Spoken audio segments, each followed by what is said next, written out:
I'm Jerry Agar in for Ezra Levant. On the morning of 9/11, before the rioting took place at the U.S. Embassy, CNN was told that the protest was about the so-called blind sheikh, the man jailed for his part in the 1993 World Trade Center bombing. Let's take a look. Zawahiri leads me to a protest outside the U.S. Embassy. And this is the protest calling for the release of Sheikh Abdurrahman. The so-called blind sheikh, jailed for his part in the 1993 World Trade Center attack in New York. We meet the sheikh's son. And when you call for prisoners to be released as part of your document, you're talking about Sheikh Abdurrahman. Of course. Yeah. The first one we are calling. The first one. To ask about. So why have the embassy attacks been hijacked by the narrative of the Muhammad film trailer? Reverend Majid el Shafie is the founder of One Free World International, an international human rights organization based in Toronto. Reverend, thanks for coming in. It's a pleasure being with you. So what's your answer to that question I just asked? Simply is more and more as we are watching the story, the more and more that we know that the movie was not the main reason, it's just an excuse. Was it a reason at all? It was a reason with some people. However, the extremists used it as a wave, basically to attack the American embassy, not just in Egypt, not just in Libya, but even today we see it is went all over, all the way from Yemen to Morocco to Tunis, to even Iran and Afghanistan and Pakistan. So the blind sheikh will be matter mostly for the Egyptian people or the Muslim extremists in Egypt. Okay. But he will not matter this much, for example, for the people in Libya or for the people in Yemen or Pakistan or Afghanistan. So there is definitely many reasons, but the movie is not the main in my opinion, the movie is not the main reason, it's just an excuse. Let's speak honestly. Like there is many movies out there against Christians, against Jewish, against Buddha, against Sikh, anything you can think of.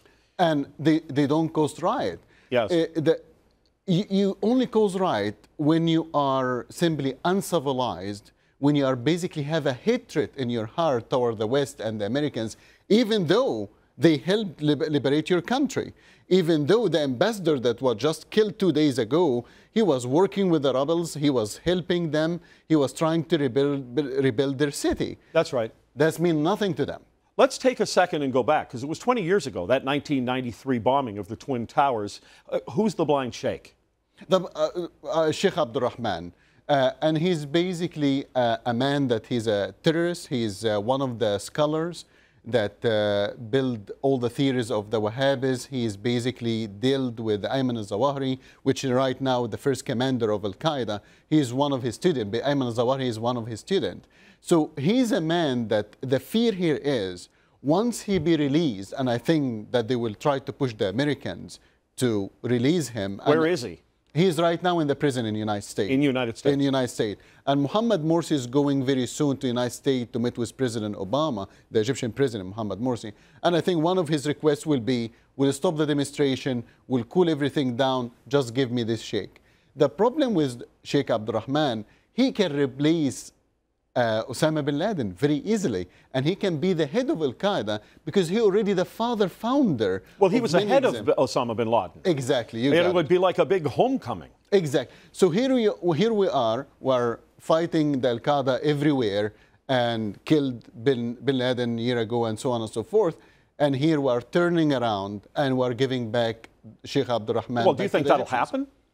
We will wait. I don't trust Obama administration. Well, he'd have to do it pretty quickly, unless he wins the next election, of course. Yeah, but the fact and the truth, I don't trust this administration. And in every single step, I found weakness. I didn't find strength. They supported what's so-called the Arab Spring, and now we are waking up to know it's just a cold, deadly winter. There is no Arab Spring here. Do we have any friends over there other than Israel? I would say the Christian minorities, yes. The Christian minorities? Yes. All right. But they don't have any power. They don't have any power. Are you talking about powerful friends or just friends? Well, either one. Yes. Okay, we have friends over there, Yes. Christian minorities. There, I'm sure, are Muslims who don't subscribe to the views of the most radical people. Maybe it's dangerous for them to speak up, so they don't. But are there any powerful people, any nations that you think really are the friends of Western civilization? I don't see it. I know I'm painting a very dark picture here, but I don't see it. Prove it to me. Like I didn't see anything on the ground. And to be honest with you, even the moderate Muslims that, what's so-called moderate Muslims that they disagree with all of this, why are you silent? Because right now, these demonstrations, if you want to ask me, is the worst showing the image of Islam, even more than the movie. Yes. Because now the movie is about, oh, Islam is not like this, Islam is a peaceful religion. Where is it? But they're not doing that to sell Islam to us, right? The demonstrations, whatever image is trying to be put forth, is put forth to, what, attract more radicalism, I would assume. I will assume to scare us. That's more the proper word. And to some degree, they are winning. Because right now, people is attacking the movie. People is attacking the makers of the movie. Man, we are in a free society. We live. It's not that I support the movie or I don't support the movie. That's no, but they have the right to make it. They have the right to make it. We have the right to watch it or not to watch it. You don't like it, turn it off. Right. It's as simple as that. But we have freedom of expression. We have freedom of opinion. And we cannot let the extremists take this away from us. So why did you leave? I converted from Islam to Christianity. I built a human rights organization in Egypt. I was arrested. I was tortured. And through Amnesty International and United Nations, I came here to Canada. Are most of the people who live in Canada who originated from the Middle East, like yourself, they're just looking for a good life? They know it's not good there? Most of the people like myself running with their lives. Simple as that. They try to make different in the country. They get arrested. They get tortured. These are the refugees. Mm-hmm. The immigrants is the ones that they know that maybe there is a way better life in Canada, financially, economically, so they take their businesses and they leave somewhere else. But there are also people who are here who are sympathetic to what we see in the Middle East. There are people who wish us dead, gone. Absolutely. In Canada, there is over 50 terrorist organizations that to some degree that they are operating or their members lives here in Canada. So we are not far away from the crossfire. And it's not something we should be complacent about.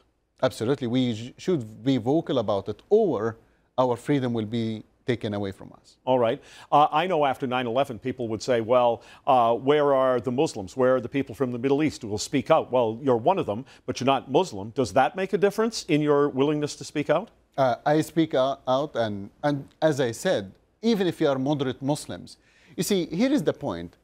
The minute that the extremist finishes the Jews, the Christians, the Baha'is, the Ahmadiyya, whatever minority exists, the Western, who will be the next? Will be the moderate Muslim. Because the moderate Muslim refused to grow his beard. She don't want to wear her hijab. She want to put makeup.